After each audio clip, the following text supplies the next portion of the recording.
Life changes the second you get that diagnosis. It will never be the same again.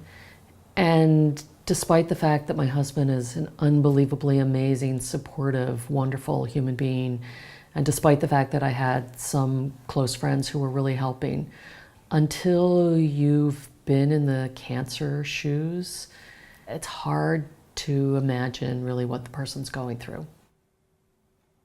One of the most important aspects of what Two Life offers is the support group that meets monthly, and that was a tremendous benefit to me. I mean, when I first came, this may make me cry,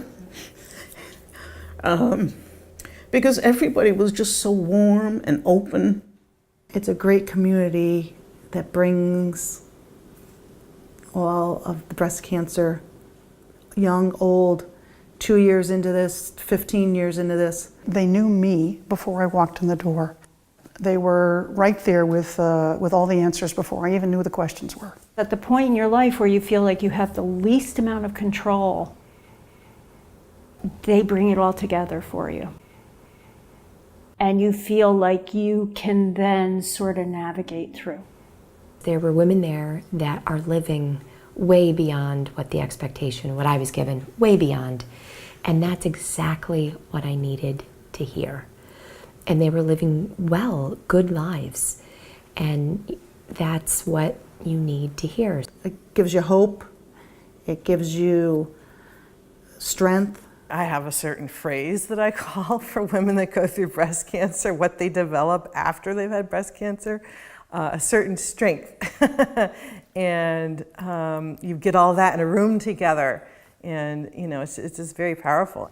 They saved my life because I was pretty well depressed, and it changed my life. I truly believe that. There's this one woman in my support group who had pretty much the same diagnosis I did, but a year earlier. So I look at her and say, okay, I got this. For years, I was always the strong one in the family who nurtured everybody else, who took care of everybody else. Now, all of a sudden, I'm not that strong person. And one of the hardest things for me to learn was how to accept help. These wonderful people made it easier for me to do that. Sometimes you don't feel like you can always speak to your family. I mean, they know everything. But there's times when it's just overwhelming for them too. And I think it's a good, safe place to speak with and give your family a break a little bit from that. You know, if they see me going through a tough patch, they'll be, do you have a group coming up, Mom? You need group? Yeah, I do. Two Life is one of those wonderful organizations that's really in it to help people. And I think they're a learning, living, breathing organization that's evolving to help their community and actually to be helped by their community. I was happy when we started the Young Survivor Coalition group here at Two Life. There was definitely a common theme and some needs for younger survivors that we all were going through some of the same things. You know, how to speak to our children about the fact that we were diagnosed, what to say to them. Some of us, it was about how to face the fact that maybe having a family would be a challenge. Freeze embryos or go through adoption processes or anything like that. So it's nice to have people who are kind of going through the same issues that you are. Dealing with metastatic breast cancer has got a lot of characteristics to itself. It's very different than a primary cancer where you have the treatment and you're done and you're well and you can almost put it in the background.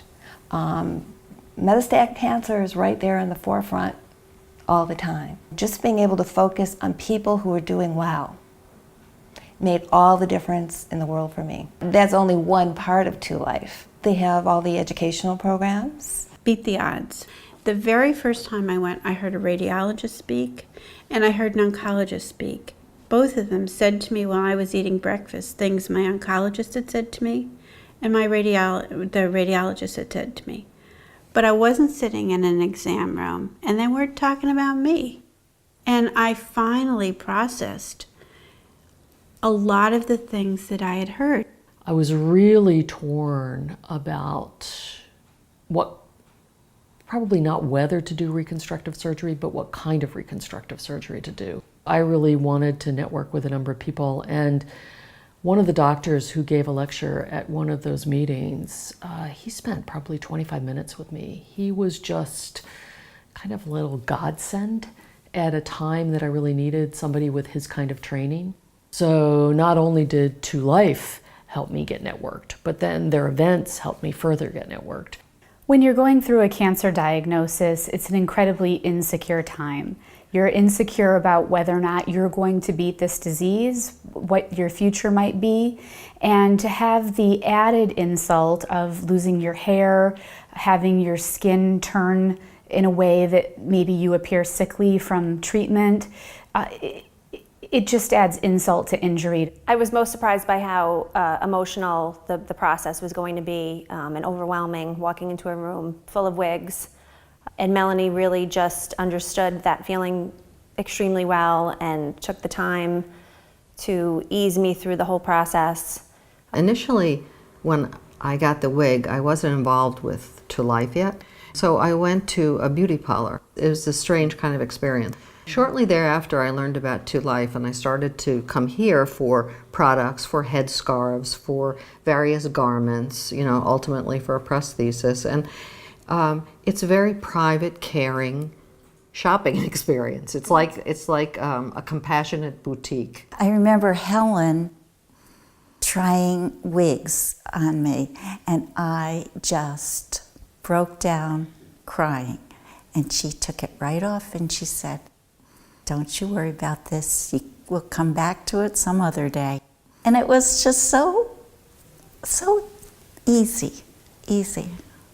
Yeah, she was very kind. Visiting the boutique and shopping for wigs and headwear, as well as attending Look Good, Feel Better, a program offered here at To Life that teaches you how to wear makeup. They encourage you to, if you're the type that really care about your appearance, that you go for it. If your eyebrows are not there anymore, put them on. It really gives the cancer patient a sense of self-confidence back. And it's a pleasure when you go out into the public and somebody compliments your wig as though it's your natural hair. Because it's these little things along the way that help you find your way back to normalcy. You have such mixed emotions when you're going through this. In some ways, if I wasn't sick right now, this would be the best time of my life. So in a weird way, it is the best time of my life, because To Life has contributed so much to the quality of life that I share with my family and my friends, that everything is a little bit more colorful and a little bit more intense. I just want to say thank you for everything that they've done for me in this past year, and I don't think I could have come through all of this as well as I have without that support. I reached out to a friend of mine, a breast cancer survivor, and she said, "You just joined a sisterhood that you never wanted to join, but the sisterhood is strong."